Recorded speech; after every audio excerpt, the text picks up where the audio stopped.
Why modern relationships fail and no one talks about this? Modern relationships are failing, and no. It's not because people are lazy, selfish, or incapable of love. It's failing for reasons we almost never talk about honestly. We talk about communication. We talk about boundaries. We talk about doing the work. But even people who communicate well, go to therapy, read the books, and genuinely want love, still end up lonely, confused, or stuck in cycles that feel impossible to break. So today I want to talk about why modern relationships actually fail beneath the surface, and why so many people feel like something is wrong with them, when in reality, something is wrong with the system we're trying to build love inside of. This isn't about blaming men. It's not about blaming women. And it's definitely not about saying love is dead. It's about naming the quiet pressures that slowly destroy connection, even when two people care. We live in the most emotionally aware generation in history. We know the words, attachment styles, trauma, triggers, emotional availability, red flags, narcissism. And yet, relationships feel harder than ever. People are more cautious, more guarded, more afraid of choosing wrong. Dating feels like a job interview. Commitment feels risky. And vulnerability feels unsafe, even when we crave it. One of the biggest reasons modern relationships fail is choice overload. We are surrounded by options. Dating apps give the illusion that there is always someone better, one swipe away. Social media shows us endless couples who seem happier, more passionate, more aligned than us. There is always a sense that settling is dangerous, that choosing one person means potentially missing out on someone better. So instead of asking, is this person good for me? We ask, what if there's someone better? And that question slowly erodes commitment, because commitment requires closing doors. It requires deciding, and deciding feels terrifying in a culture that worships unlimited possibility. We don't want to choose wrong, so we delay choosing at all. That's how we end up in situationships. That's how people stay exclusive but undefined for months or years. That's how emotional investment happens without emotional safety. Not because people don't care, but because they're scared to lock themselves into a choice in a world that tells them they should always keep their options open. Another reason modern relationships fail is that we expect one person to meet all of our needs. In the past, emotional needs were distributed across communities, friends, family, neighbors, extended support systems. Now, romantic partners are expected to be best friend, emotional regulator, sexual partner, life coach motivator, therapist, adventure buddy, and soulmate. That is an impossible role for one human being. So when your partner can't meet every emotional need, which is inevitable, we interpret it as incompatibility instead of humanity. We think if they were right for me, this wouldn't feel so hard. But love isn't supposed to eliminate discomfort. It's supposed to give you a place where discomfort can exist without abandonment. Instead, many relationships collapse under the pressure of unrealistic expectations. Let's talk about emotional independence, because this one is tricky. We're taught that emotional independence is the ultimate goal. Don't need anyone. Don't rely too much. Don't get attached. Protect your peace. And yes, I'm famous to music. Emotional self-regulation is important, but emotional detachment is not the same as emotional health. Many modern relationships fail because people confuse independence with distance. They say, I don't need anyone. But what they often mean is, I don't know how to rely on someone safely. So instead of intimacy, we get proximity without depth, connection without surrender, affection without vulnerability. People stay guarded, even in relationships, because they are afraid that needing someone makes them weak.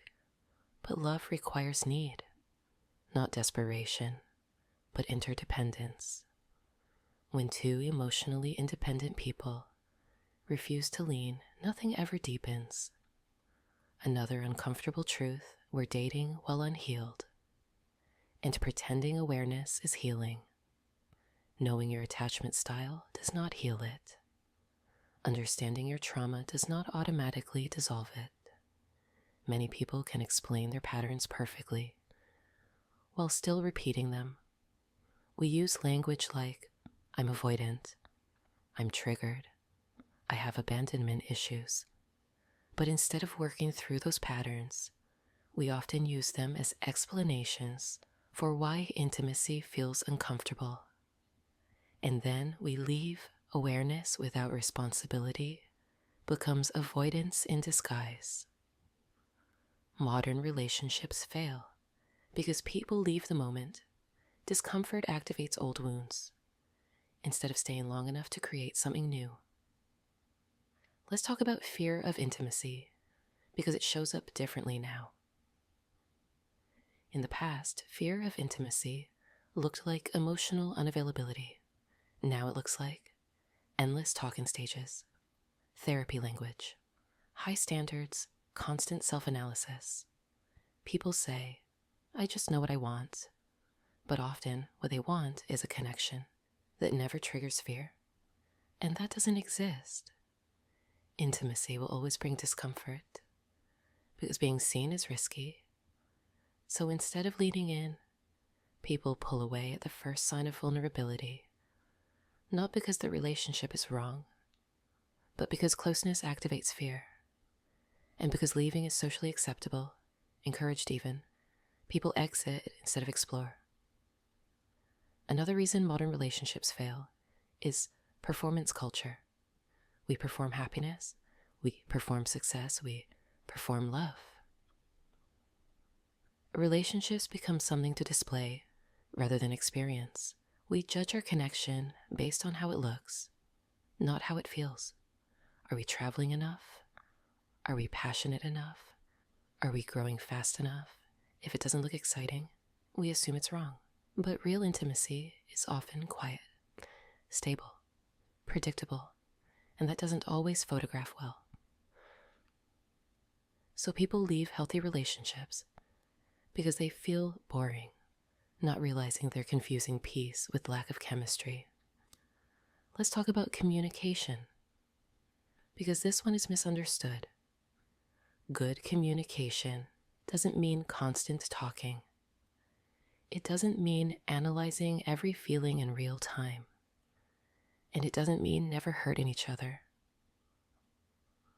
Modern relationships fail because people expect communication to prevent pain instead of helping them move through it.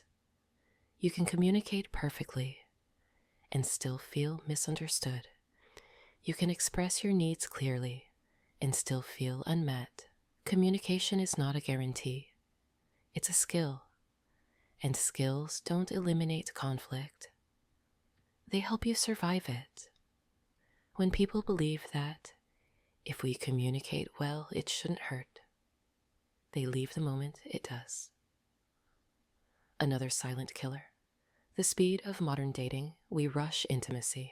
We share trauma early. We emotionally merge quickly. But emotional closeness without trust creates attachment without safety. People bond fast, together, and detach just as fast. Real intimacy takes time, consistency, seeing someone across different emotional seasons. But modern dating encourages acceleration, not depth. So when the initial intensity fades, people assume the connection is gone, instead of understanding that intensity was never the foundation. One of the hardest truths is this: leaving is often easier than staying and growing. Growth requires discomfort. It requires patience. It requires learning how to stay present when old patterns activate, but leaving feels empowering. It feels like self-respect. It feels like choosing yourself. And sometimes leaving is the right choice, but sometimes we leave not because the relationship isn't healthy, but because it challenges our defenses. Modern relationships fail because self-protection is mistaken for self-love. So what actually makes relationships last? Not perfection, not compatibility on paper, not endless passion. What makes relationships last is emotional tolerance, the ability to tolerate misunderstanding, disappointment, boredom, fear, imperfection, without immediately assuming the relationship is wrong. Love isn't about finding someone who never triggers you. It's about finding someone you're willing to grow with when you are triggered. If you've struggled in relationships, it doesn't mean you're broken. It means you're human in a system that makes connection harder than ever, and maybe the real work isn't finding the perfect partner, but learning how to stay open in a culture that teaches us to run. If this resonated with you, you're not alone. And if you've ever felt like love shouldn't be this confusing, you're probably right, because love itself isn't the problem. The way we've been taught to approach it is.